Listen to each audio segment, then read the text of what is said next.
నమస్తే, welcome to iDream media. నేను సౌజన్య. ప్రతి 6 నెలలకు ఒకసారి 3 నెలలకు ఒకసారి రెసిడెన్షియల్ కాలేజెస్ గురించి పేర్లు నేను పనిమాలుగా చెప్పాల్సిన అవసరం లేదు, బట్ చెప్తున్నా. ఒకటి శ్రీ చైతన్య, ఇంకొకటి నారాయణ. ఏదో ఒక దారుణమైనటువంటి ఘటన జరిగిందని మనం వింటూనే ఉన్నాం. ఇప్పుడు లేటెస్ట్గా అమ్మాయిలకు సంబంధించినటువంటి ఏదైతే బ్లాక్ ఉందో రెసిడెన్షియల్ కాలేజ్ శ్రీ చైతన్యకు సంబంధించి, అందులో అమ్మాయిలే తోటి అమ్మాయిల్ని ముసుగేసుకుని కొడుతున్నారు, బెదిరిస్తున్నారు. ఈ రోజు నువ్వు అయిపోయావని చెప్పి ముందే వార్నింగ్ ఇచ్చి మరీ కొడుతున్నారు అని చెప్పి ఇప్పుడు మనకు వార్తలు వినిపిస్తున్నాయి. మరి తప్పెవరిది? జాయిన్ చేసిన పేరెంట్స్దా, పట్టించుకుని యాజమాన్యానిదా, అసలు ఎవరిది ఏంటి, లేదా ప్రభుత్వానిదా? మరి ఈ అంశానికి సంబంధించి మనకు ఎన్నో విషయాలు తెలియజేయడానికి ఈరోజు మనతో పాటు ఉన్నారు senior journalist and family counsellor Priya Chaudhary గారు ఉన్నారు. వారితో మాట్లాడదాం. నమస్తే అండి. నమస్తే. కాలేజెస్ అనగానే ఒకనొక టైంలో మ్యాక్సిమం గవర్నమెంట్ కాలేజెస్కి మొగ్గు చూపేవాళ్ళు. ఇప్పుడు ప్రైవేట్ అంటే ఒక పేరెంట్స్కి కూడా ఒక కైండ్ ఆఫ్ స్టేటస్ సింబల్ అయిపోయింది ఒక పలానా కాలేజ్ అనేసరికి. ఎప్పుడు చూసినా ఇప్పుడు లేటెస్ట్గా వెరీ లేటెస్ట్ అనమాట ఈ అంశం అయితే శ్రీ చైతన్య గర్ల్స్ క్యాంపస్ ఏదైతే ఉందో అందులో అమ్మాయిలే తోటి అమ్మాయిల్ని ముసుగేసి కొట్టడం, ఒక ప్లానింగ్ వేసి ఒక పద్ధతిగా కొట్టడం, రాత్రులేమో కత్తులు తీసుకుని డోర్ని కొట్టడం, బెదిరించడం, ఇవన్నీ జరుగుతున్నాయి. అంటే రెసిడెన్షియల్ కాలేజెస్కి సంబంధించి ఇన్ని దారుణాలు వింటూ ఉన్న 6 నెలలకు ఒకసారి 3 నెలలకు ఒకసారి పేరెంట్స్ ఎందుకు వాటి వైపే మొగ్గు చూపుతున్నారు? తిలా పాపం తలా పిడికడని చెప్పేసి అని. యాక్చువల్గా అసలు ఈ దరిద్రం దౌర్భాగ్యం ఎక్కడి నుంచి వచ్చిందంటేనమ్మా, ఇవాళ ఉన్నటువంటి వ్యవస్థలో ఉన్నటువంటి ముఖ్యమంత్రులు, సోకాల్డ్ ఎడ్యుకేటెడ్ పర్సన్స్ అందరూ కూడా ఎవరైతే అడ్మినిస్ట్రేషన్లో ఉన్నారో, పొలిటికల్గా ఉన్నారో, ముఖ్యమంత్రులుగా ఉన్నారో, మంత్రులుగా ఉన్నారో, ఈరోజు ఉన్నటువంటి పాలసీస్ చేసేటటువంటి పాలసీ మేకర్స్ ఎవరైతే బ్యూరోక్రాట్స్ ఉన్నారో వాళ్ళందరూ కూడా ఎక్కడి నుంచి వచ్చారమ్మా? ఏ కాలేజెస్ నుంచి వచ్చారు? ఏ స్కూల్స్ నుంచి వచ్చారు? గవర్నమెంట్ స్కూల్స్ నుంచే చదువుకుని వచ్చారు. చదువుకుని అంత గొప్ప వాళ్ళు అవ్వలేదా? అంటే గవర్నమెంట్ స్కూల్లో చదువుకుంటే చేతగానితనము, గవర్నమెంట్ స్కూల్లో ఏమీ లేదు, ఉన్నదంతా ప్రైవేట్ స్కూల్లో మాత్రమే ఉంది మనకి ఇక్కడ. కాబట్టి ఆ ప్రైవేట్ స్కూల్లో ఎక్కడో మనకి తీసుకొని వెళ్ళి పెడతాయి అనేటటువంటి ఈ విధమైనటువంటి ఒక జాడ్యాన్ని ఎప్పటి నుంచి అంటగట్టారు జనానికి చెప్పమంటారా? ఐటీ సెక్టర్ అనేటటువంటిది మన తెలుగు రాష్ట్రాల్లో అడుగుపెట్టిన నిమిషం నుంచి ఐటీ సెక్టర్ వచ్చిన తర్వాత ఇక్కడ టెక్నీషియన్స్ కావాలి అని అన్నప్పుడు ఆ టెక్నికల్గా ఉన్నటువంటి ఎడ్యుకేషనల్ ఇన్స్టిట్యూషన్స్ని డెవలప్ చేద్దాము అని చెప్పేసి చేసినటువంటి ఆలోచన, సోకాల్డ్ మేధావులందరూ చేసినటువంటి ఆలోచనకి రూపమే ఇవాళ ఈ విధమైనటువంటి డెన్స్ అంటాను నేనైతే మాత్రం. ఈ రెసిడెన్షియల్ కాలేజెస్ని, ఈ టైప్ ఆఫ్ స్కూల్స్ అన్నిటినీ కూడా ఈ డెన్స్ ఏర్పడినాయి. ఎలా ఏర్పడినాయి అనంటే, నేను ఆ రోజు ఎందుకనంటే ఎప్పుడైతే ఈ ప్రైవేట్ కాలేజెస్కి, ప్రైవేటు యాజమాన్యాలకి పట్టం కట్టిన రోజున ఆ రోజు ఉన్నటువంటి ప్రభుత్వాన్ని మాలాంటి వాళ్ళకి క్వశ్చన్ చేయడం జరిగింది. మీరు ఎందుకు ప్రైవేట్ కాలేజెస్కి మీరు ఇస్తున్నారు? ఇదే ఐటీ స్టూడెంట్స్ని గవర్నమెంట్ సెక్టర్లో మనము ఎడ్యుకేషనల్ ఇన్స్టిట్యూషన్స్లో మనం తయారు చేయలేమా? ఇది ఎందుకు ప్రభుత్వ పాఠశాలల్ని మీరు ఎందుకు డెవలప్ చేయరు? టెక్నికల్ ఒక కోర్సెస్ కానివ్వండి, టెక్నికల్గా డెవలప్ చేయటం అనేది ప్రభుత్వ పరంగా ఎందుకు తీసుకురారు అని అంటే, ఆ రోజు చెప్పినటువంటి అంశాలు ఈ రోజుకి రావణ కష్టమే. ఏంటి అంటే టీచర్స్ కావాలంటే గవర్నమెంట్ జీతాలు ఇవ్వాలి. గవర్నమెంట్ జీతాలు ఇవ్వాలంటే పాపులిస్ట్ స్కీమ్స్ ఏవైతే ఉన్నాయో, నజరానాలు ఇలా పరిచేస్తూ ఉంటారు కదా, వినండి మై డియర్ పబ్లిక్, ఈ నజరాలను పంచిపెట్టడానికి ప్రభుత్వానికి డబ్బు కావాలి తప్ప ప్రభుత్వంలో ఉన్నటువంటి వ్యవస్థలు ఏదైతే విద్యా వ్యవస్థని ఏదైతే పటిష్టం చేయడానికి మాత్రం టీచర్ల నియామకానికి డబ్బులు లేవో, టీచర్ల రిక్రూట్మెంట్కి అసలు తీరికే ఉండదు వీళ్ళకి. ఎందుకు అనంటే ఇన్ని వందల కోట్ల జీతాలు ఇవ్వాల్సి వస్తుంది, అది ప్రభుత్వం దగ్గర లేదు. మరి ఎక్కడి నుంచి ప్రభుత్వం దగ్గర ఇన్ని కోట్ల రూపాయల డబ్బులు మరి వేట్లకి వస్తున్నాయి అనంటే, పాపులిస్ట్ స్కీమ్స్కి ఇలా ఇసిరేస్తున్నారు చూసారా, వాటికి మాత్రం డబ్బు కావాలి. కాబట్టి ఇప్పుడు ప్రైవేట్ సెక్టర్స్ని కనుక మనం డెవలప్ చేస్తే ప్రైవేట్ సెక్టర్స్ నుంచి వీళ్ళకి కావాల్సినప్పుడు వీళ్ళ ప్రభుత్వాలను అవి ఆదుకుంటాయి. వీళ్ళకి కావాల్సినటువంటి అన్ని విధాలుగా సహాయ సహకారాలు అటు నుంచి ఇటు క్విడ్ ప్రోకోల్ అన్నమాట ఇటు జరుగుతుంటే ఇవాళ మనం చూస్తున్నాం.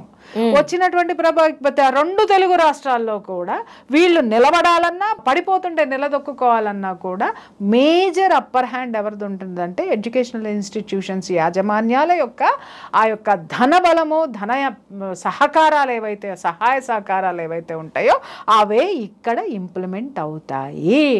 ద సో కాల్డ్ పొలిటీషియన్స్ ఆలోచించింది ఏంటి అని అంటే ఇది మేము గవర్నమెంట్ సెక్టర్లో ఇవన్నీ పెట్టాలి అంటే కొత్తగా టీచర్స్ని రిక్రూట్ చేయాలి, కొత్తగా కోర్సులు ప్రవేశపెట్టాలి, ఆ కోర్సులకు సంబంధించిన ఇన్వెస్ట్మెంట్ చేయాలి. ఈ ఇన్వెస్ట్మెంట్ అంతా చేయడానికి ప్రభుత్వం దగ్గర డబ్బు లేదు. డబ్బు ఎవరి దగ్గర ఉంది? ప్రైవేట్ సంస్థల దగ్గర ఉంది. ఎందుకుంటది? ఫీజులు కడుతున్నారు కదా పేరెంట్స్. ఆ ఫీజులు ఎవరి దగ్గర ఉన్నాయి? పబ్లిక్ దగ్గర ఉన్నాయి. కాబట్టి పబ్లిక్ నే దోచుకుందాం, దోచుకున్న తర్వాత బాగుపడదాం. బాగుపడిన తర్వాత ఎవడెట్టా పోతే మనకే నా పార్టీ వచ్చిందా నీ పార్టీ వచ్చిందా 5 ఏళ్ళు ఈడు కోటేస్తాం, ఈడు పని చేయకపోతే వాడికేస్తాం, వాడు కాకపోతే ఈడు కాకపోతే వాడు. అదేదో సినిమాలో ప్రభాస్ డైలాగ్ ఉంటుంది చూసావా, వాడు కాకపోతే వీడు, వీడు కాకపోతే వాడు అమ్మ మొగుడు, ఎవడు వస్తాడ్రా ఎంతకాలం వస్తాడ్రా అని అడిగేవాడు లేనంత వరకు కూడా ఈ వ్యవస్థలు ఇలాగే భ్రష్టు పట్టి ఉంటాయి. ఆ విధంగా పుట్టుకొచ్చినటువంటి వ్యవస్థలు. అప్పుడు వీళ్ళకి డెవలప్మెంట్ అనేది వీళ్ళ చేతికి విద్యా వ్యవస్థ అనేది అన్యాక్రాంతంగా వెళ్ళిపోయింది వీళ్ళ చేతుల్లోకి. ప్రైవేటు విద్యా సంస్థల యాజమాన్యాల చేతుల్లోకి ఎప్పుడైతే వెళ్ళిందో, ఇప్పుడు చూడమ్మా నా చిన్నప్పుడు చాలా స్కూల్స్ ఉండే, ప్రైవేట్ స్కూల్స్, చాలా జూనియర్ కాలేజెస్ బోల్డ్ ఉండే. ఎందుకంటే మేమందరం చదువుకున్నాం కదా, మేము గవర్నమెంట్ స్కూల్లో చదువుకున్నాం, ప్రైవేట్ కాలేజెస్లో చదువుకున్న వాళ్ళమే. కానీ ఈ పేర్లు మేము ఎప్పుడు వినాలా? ఏదో ఒక పేరు ఉండేది, వాళ్ళ ఏదో ఇన్స్టిట్యూషన్స్ అని ట్యూటోరియల్స్ అని ఎన్ని నంబర్ ఆఫ్ ఉంటాయి. ఎవరికి ఏది వెసులుబాటు ఉంటే దాంట్లో హ్యాపీగా ఏ ఫీజులు తక్కువ ఉంటాయి, ఫీజులు కట్టుకునేవాడు ఫీజులు కట్టుకునే కాలేజ్లో చేరేవాడు, ఫీజులు కట్టుకోలేనివాడు కట్టుకోలేని కాలేజీలో చదివాడు. చదవడం మాత్రం జరిగేది, అక్కడ చదువు అనేది మాత్రం ఉండేది. ఎక్కడ అన్ని చోట్ల ఒకటే ఉండేది. కానీ ఎప్పుడైతే వీళ్ళకి పెత్తనం ఇవ్వడం అనేది జరిగిందో, వీళ్ళు ఎప్పుడైతే చేతిలోకి తీసుకున్న తర్వాత ఏమైంది అనంటే ఈ కాలనీలో ఉన్నటువంటి స్కూల్స్ అన్నీ ఏవైతే ఉన్నాయో గంపగొత్తగా పలానా ఏదో పబ్లిక్ స్కూల్ ఉంది, పలానా సౌజన్య పబ్లిక్ స్కూల్ ఉంది, ప్రియా చౌదరి జూనియర్ కాలేజ్ ఉంది, లేకపోతే రామారావు ఎడ్యుకేషనల్ సొసైటీ ఉంది, లేకపోతే ఇంకెక్కడన్నా ఇంకేదో ఉంది. ఇవన్నీ ఏవైతే ఉన్నాయో ఇవి ఉండడానికి వీల్లేదు. ఉంటే ఇద్దరే ఉండాలి. ఇవాళ మనం చూస్తున్నాం, ఎవరైతే ఏ అకృత్యాలైతే మనం చూస్తున్నామో, మీరు అడుగుతున్నారో, ఉంటే ఇద్దరమే ఉండాలి. నువ్వు నేను ఇందా చెప్పాను కదా, 5 ఏళ్ళు నువ్వు 5 ఏళ్ళు నేను, అలా పంచుకున్నట్టుగా జనం పంచినట్టుగా జనం కూడా ఏంటంటే వీళ్ళిద్దరిని గంపగుత్తగా అడాప్ట్ చేసుకున్నారు. ఇవాళ అప్పుడు ఉన్నటువంటి సిచ్యుయేషన్లో జూనియర్ కాలేజెస్ కానీ సిచ్యుయేషన్స్ కానీ ఎవడి స్థాయికి తగ్గ కాలేజ్లో వాళ్ళు జాయిన్ అయ్యేవాళ్ళు, చదివేవాళ్ళు. చదువు అయితే మాత్రం ఉందనేది చెప్పాను కదా. ఇప్పుడు ఏమైపోయింది, ఇలా ఉంటే వీళ్ళ దగ్గరికి ఎవరు వస్తారు? వీళ్ళెవ్వరూ ఉండడానికి లేదు, వీళ్ళు మాత్రమే వెళ్ళొనుకుపోవాలని ఇది ఒక పెద్ద మాఫియా, ఎడ్యుకేషనల్ మాఫియా అయిపోయింది. అయిపోయి మొత్తం చిన్న చితక స్కూల్స్ ఏవైతే ఉన్నాయో, లేదా ఒక మోస్తరు స్కూల్స్ ఏదైతే ఉన్నాయో, లేదా వీళ్ళకి పోటీ ఇచ్చే వాళ్ళు ఎవరైనా ఉంటే, నయానా నాన్న నాకు ఇచ్చేయి నేను చూసుకుంటా, ఇదిగో నీకు ఇంత ఇస్తా నువ్వు తీసుకెళ్ళి, భయానా నువ్వు ఇవ్వకపోతే వాడి మీద 4 సార్లు ఎడ్యుకేషనల్ డిఈఓల దాడులు జరుగుతాయి, తర్వాత వాడి మీద ఇంకేదన్నా ఉంటుంది, వాడి మీద ఇంకేదన్నా కేసులు ఉంటాయి, భయభ్రాంతులకి గురి చేసి కూడా మొత్తం లాగేసుకుని వాటన్నిటినీ ఒక్కటే రూఫ్ కిందకి తీసుకొచ్చేశారు. ఇప్పుడు పేరెంట్స్కి ఏమైంది, పేరెంట్స్ అడగాల్సిందేంటి, మా ఊళ్ళో గవర్నమెంట్ స్కూల్ ఎందుకు టీచర్లను వేయటలేదు అని ఒక్కడు అడగడు. స్కూళ్ళు నాశనం అయిపోయింది. మా ఊళ్ళో స్కూళ్ళు ఎక్కడ ఉన్నాయండి, టీచర్లు ఎరారు, పాడుపడిపోయింది, గతి లేక తెచ్చి ఇక్కడ జాయిన్ చేసామని మాట్లాడే దిక్కుమాలిన పేరెంట్స్కి నేను చెప్తున్నాను, స్కూలు పాడు పెట్టింది ప్రభుత్వం కాదు, మీరే. ఆ ఊర్లో ఒక టీచర్ని అపాయింట్ చేయకపోతే దానికి రెస్పాన్సిబుల్ పర్సన్ ఎవరు? సర్పంచ్. ఈ సర్పంచ్ని ఎప్పుడైనా అడిగారా స్కూల్లో టీచర్ని ఎందుకు తీసుకురావు, ఎందుకు వేయించవని అడిగారా? అక్కడి నుంచి మీరు పట్టణానికి వచ్చారు అని అంటే అక్కడ దానికి సంబంధించినటువంటి మున్సిపల్ కార్పొరేటర్స్ ఉన్నారు, తర్వాత మున్సిపల్ చైర్మన్లు ఉన్నారు, వీళ్ళందరూ ఉన్నారు. వీళ్ళందరినీ ఎవడైనా క్వశ్చన్ చేశాడా? క్వశ్చన్ చెయ్యడం అనేది ఎందుకు మానేశారు? నాకు ఒక్కసారి చెప్పండి. అంటే ఆశ, నేను బాగా చదివేసేయాలి. వీళ్ళు చూపిస్తున్నారు కదా డాలర్లు, ఆ డాలర్లు నేను అందిపుచ్చుకోవాలంటే గవర్నమెంట్ ఈజ్ నథింగ్. పిచ్చ పెద్ద మనుషులారా, నేను మాట్లాడేది ఏంటి అనంటే, ఇవాళ ఏ డాలర్లు అయితే మీరు సంపాదించి మీ పిల్లల్ని కానీ మనం పరుగులు పెట్టి వాటి వెనక వెళ్ళామో, ఆ డాలర్ని పంచిపెట్టేవాడు గవర్నమెంట్ స్కూల్స్లో చదువుకున్నాడే. అప్పటి ప్రభుత్వాలు గవర్నమెంట్ స్కూల్స్ని చాలా జాగ్రత్తగా నడిపాయి. కొన్ని సంస్థలు ఉండేయమ్మా, ఇప్పుడు ఒక కమ్యూనిటీకి సంబంధించినటువంటి సంస్థలు కానివ్వండి, అవి ఎడ్యుకేషనల్ ఇన్స్టిట్యూషన్స్ని పెట్టి చాలా జాగ్రత్తగా నడిపేటి. ఇప్పుడు అవన్నీ మనం చూడట్లేదు, అవన్నీ పోయినాయి. రెండే రెండు ఉన్నాయి. గతి లేదు, గతి లేకుండా చేశారు. గతి లేకుండా చేస్తుంటే నోరు మూసుకుని కూర్చొని ఈ పేరెంట్స్ అనేటటువంటి వాళ్ళు బలయ్యారు దానికి. ఓకే అండ్ కొంతమంది ఈ సంఘటనలు జరిగిన తర్వాత ఎవరైతే బాధితులు ఉన్నారో వాళ్ళు అడుగుతున్నారు, సో ఇప్పుడు ఈ కాలేజెస్ అన్ని కూడా మానిటర్ చేయడానికి ఎవరున్నారు? విద్యాశాఖ మంత్రి ఇప్పటి వరకు లేరు, ఏంటి మా పరిస్థితి అని వీళ్ళు అడుగుతుంటే ఈవెన్ కాలేజ్ యాజమాన్యం వీళ్ళ మీద అరుస్తుంది. ఈ సంఘటన జరిగింది కాదమ్మా, ప్రభుత్వం వచ్చి ఎన్నాళ్ళైంది? మోర్ దాన్ 6 months అయింది కదా. మరి మంత్రులు డిక్లేర్ చేసినప్పుడు విద్యాశాఖ మంత్రి ఏడని చెప్పేసి అని ఎందుకు అడగలా? ఇప్పుడు ఎందుకు అడుగుతున్నారు? నీకు నొప్పి తగిలింది కాబట్టి. అవును, నీకు నొప్పి తగిలింది కాబట్టి అర్జెంటుగా విద్యాశాఖ మంత్రి వచ్చేయాలి. నీకు తగులుతున్న ఎన్నో నొప్పుల్ని ఇలాగే నువ్వు క్వశ్చన్ చేసి ఉన్నట్టయితే గవర్నమెంట్ స్కూల్స్ని ఉద్ధరించకుండా నీ జేబులో ఉన్న డబ్బు మొత్తము, నీకు వచ్చేటటువంటి సంపాదన 2 లక్షలు అయితే నీ బిడ్డకి కట్టేది 2.5 లక్షల రూపాయలు నువ్వు ఎప్పుడైతే కడుతున్నావో, ఎవడు చొక్కారా నువ్వు పట్టుకోవాల్సింది? గవర్నమెంట్ చొక్కా పట్టుకోవాలి. అరే నాకు విద్య వైద్యము అనేటటువంటివి ఇవి 2 మౌలిక సదుపాయాలు మనిషికి ఇచ్చి తీరాలి, గవర్నమెంట్ ఫ్రీగా ఇచ్చి తీరాలి. ఎందుకు ఇయ్యో? నా ప్రాథమిక హక్కు ఇది అని చెప్పేసి అని చొక్కా పట్టుకుని అడిగిన పేరెంట్ ఎవడున్నాడు? ఇప్పుడు ఎందుకు అడుగుతున్నావు? తప్పు నీది కాదా? అంటే నీ కూతురికి లేక నీ పిల్లలకి దెబ్బ తగిలిందని చెప్పి విద్యాశాఖ మంత్రి ఇప్పుడు గుర్తొచ్చాడా? మరి ఇదే విద్యాశాఖ మంత్రి ఆ రోజున ఈ కార్పొరేట్ స్కూల్స్ అన్నిటినీ కూడా విస్తరింపజేస్తా ఉంటే, గవర్నమెంట్ స్కూల్స్ నాశనం అయిపోతూ ఉంటే, డిఎస్సి వేయకుండా టీచర్లను వేయకుండా టీచర్లని నిర్వీర్యం చేసి అవతల పడేసేసి ఆ వ్యవస్థని నిర్వీర్యం చేసిన రోజున విద్యాశాఖ మంత్రిని మీరు అడగలేదే? ఎందుకు ఈ విధంగా గవర్నమెంట్ స్కూల్స్ని మాకెందుకు ఇవ్వట్లేదు? ఇది మా ప్రాథమిక హక్కు, విద్య అనేటటువంటిది మా ప్రాథమిక హక్కు. మా జేబులు లూటీ అవ్వబడుతున్నాయి, మేము లూటీ చేసుకుంటున్నాం. మేము ఖచ్చితంగా మాకు ఒక ఉన్నతమైనటువంటి విద్యని మాకు ఇవ్వాల్సినటువంటి అవసరం అయితే ఉంది. క్వాలిటీ విద్యని, నైపుణ్యంతో కూడుకున్నటువంటి విద్యని ఇవ్వాల్సిన అవసరం ఉందని గవర్నమెంట్ని వీళ్ళు ఆ రోజు గనక ఈ జనం అడిగి ఉండి ఉన్నట్టయితే ఇవాళ అందరికీ 40 ఏళ్ళు వచ్చినాయి కదా. గత 25 సంవత్సరాల నుంచే కదా భ్రష్టు పట్టింది ఇదంతా కూడాను. అప్పటికి ఈ పెద్ద మనిషి యూత్ ఉండుంటాడు కదా. ఆ రోజు ఎందుకు అడగలేదు ఇతను?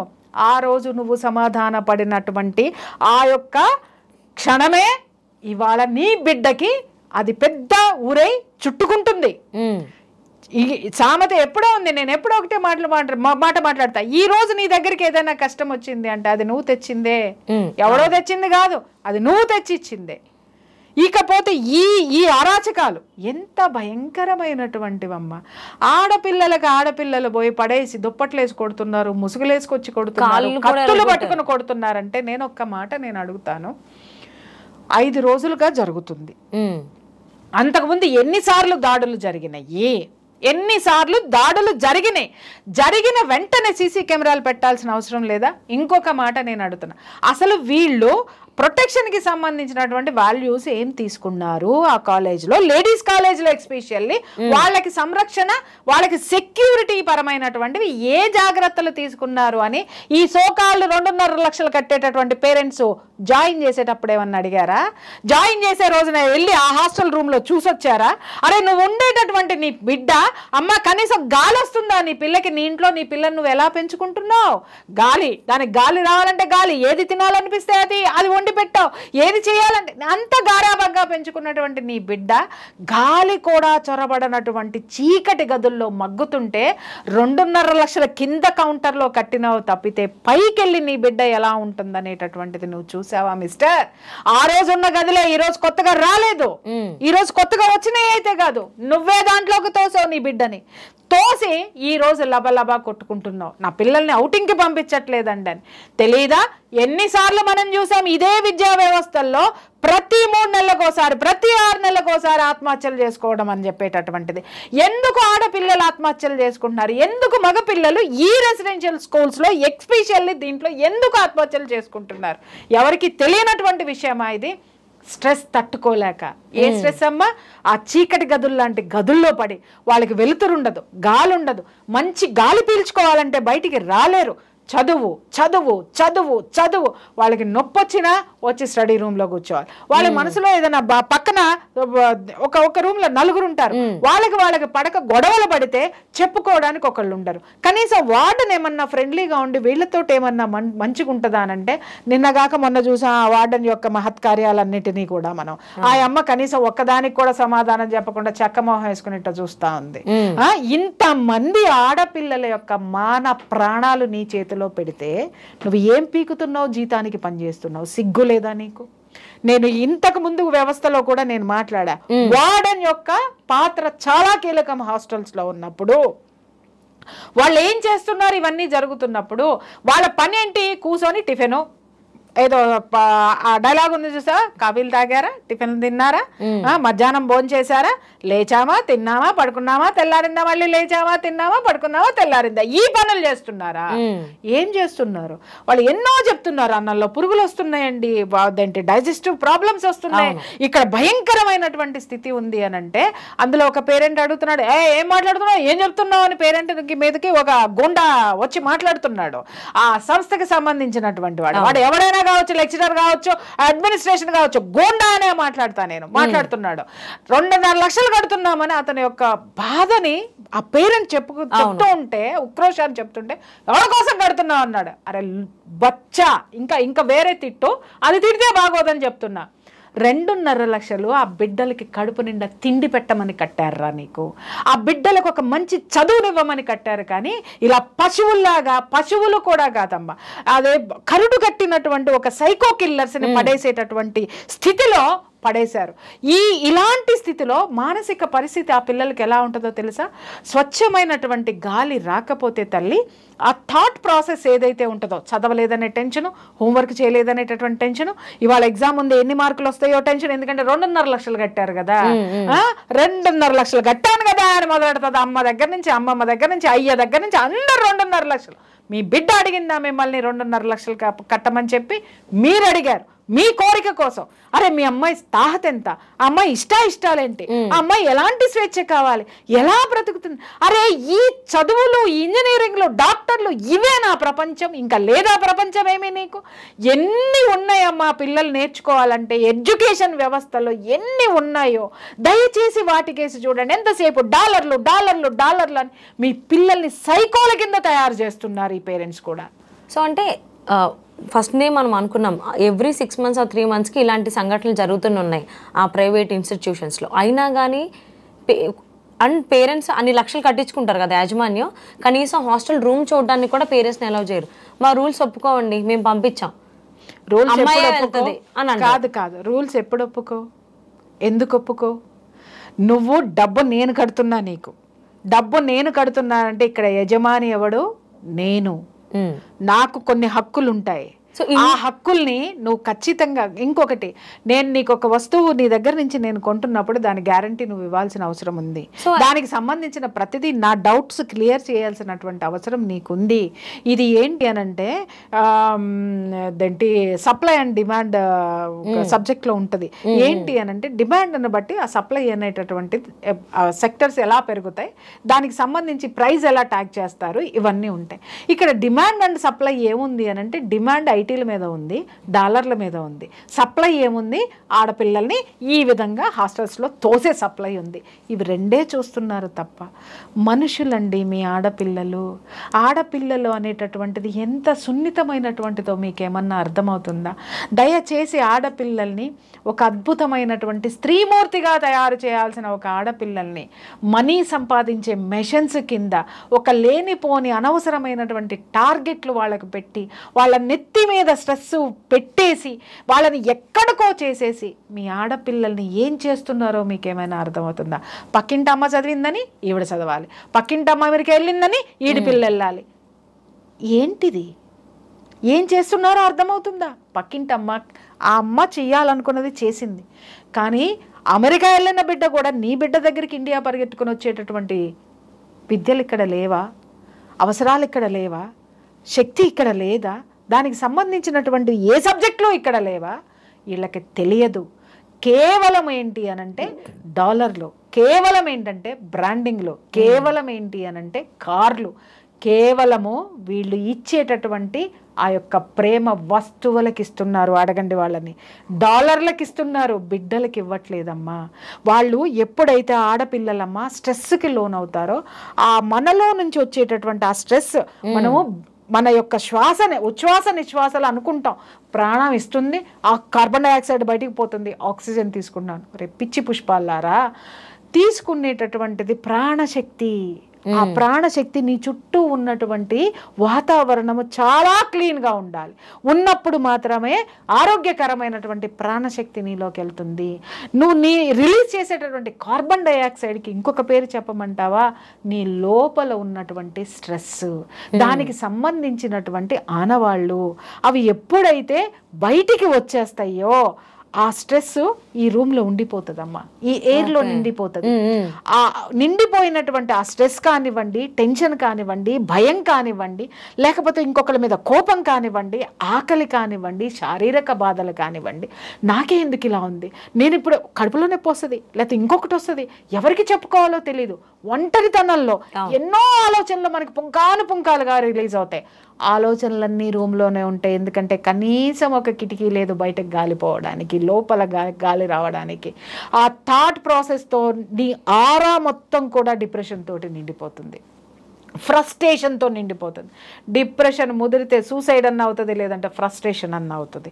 ఇప్పుడు అక్కడ ఆడపిల్లలు కత్తులు పట్టుకొని వచ్చి కొట్టడం, ముసుగులు వేసుకొని వచ్చి కొట్టడం కూడా డిప్రెషన్లో నుంచి పుట్టుకొచ్చినటువంటి ఆ యొక్క ఆ సైకోయిజం అన్నమాట, ఫ్రస్ట్రేషన్ అనమాట. అది ఎవరి మీద చూపించాలో అర్థం కాక వీళ్ళల్లో వీళ్ళ ఆ ఫ్రస్ట్రేషన్ని తీర్చేసుకునేటటువంటి పరిస్థితులు ఇవన్నీ. మీరు ఎన్ని స్టోరీలైనా తర్వాత రాసుకోండి, జరిగేటటువంటి విషయం ఇది. అలాగే ఈ ఆడపిల్లల బాధితులు ఎవరైతే ఉన్నారో వాళ్ళ ఎనర్జీ మొత్తం పోతుంది. మమ్మల్ని ఇక మా పేరెంట్స్ మమ్మల్ని అర్థం చేసుకోరు, వీళ్ళకి ఇక్కడ ఇరుక్కుపోయాము అంటే ఇది సింగిల్ డోర్ ఎంట్రీ అనమాట. ఇంకొక డోర్ ఉండదు ఇక్కడ, ఎంట్రీ మాత్రమే ఉంటుంది. ఎగ్జిట్ అనేది మాత్రం వీళ్ళ దయాదాక్షిణ్యాల మీద ఆధారపడి ఉంటుంది. ఇవాళ పేరెంట్స్ లబోదిబోమని కొట్టుకుంటున్నారు. వీళ్ళకి తెలుసా, ఈ పేరెంట్స్కి తెలుసా వాళ్ళ పిల్లల యొక్క సైకాలజీని సరి చేయడానికి కనీసం 6 నెలల నుంచి సంవత్సర కాలం పడుతుంది. ఆ లోపల ట్రోమా ఉండిపోతుంది వాళ్ళల్లో. ఆ ట్రోమాసే వీళ్ళు పెద్ద అయిన తర్వాత వీళ్ళకి పెళ్ళిళ్ళు చేస్తే భర్తలతోటి కాపురం చేయరు. వీళ్ళకి పెళ్ళిళ్ళు చేసుకోకుండా వేరే వాళ్ళని ప్రేమించి పెద్దవాళ్ళని ఎదిరించి వాళ్ళ నానా మాటలని ఇవన్నీ ఆడపిల్లలు ఎందుకు చేస్తున్నారంటే ఆల్ దీస్ ట్రోమాస్. సో ఇలాంటి దారుణమైనటువంటి సంఘటనలు జరుగుతున్నాయి కాబట్టి ఆ ప్రైవేట్ ఇన్స్టిట్యూషన్స్లో ఇప్పటికైనా ప్రభుత్వాలు దానికి సంబంధించి కాన్సన్ట్రేషన్ చేయాలని కోరుకుందామండి. అట్ ద సేమ్ టైం ముఖ్యంగా పేరెంట్స్ వాళ్ళ మైండ్ సెట్ని మార్చుకోవాలి చదువులకు సంబంధించి కోరుకుందాం. ఈ వీడియో చూసిన తర్వాత థ్యాంక్ యూ సో మచ్ అండి. Thank you.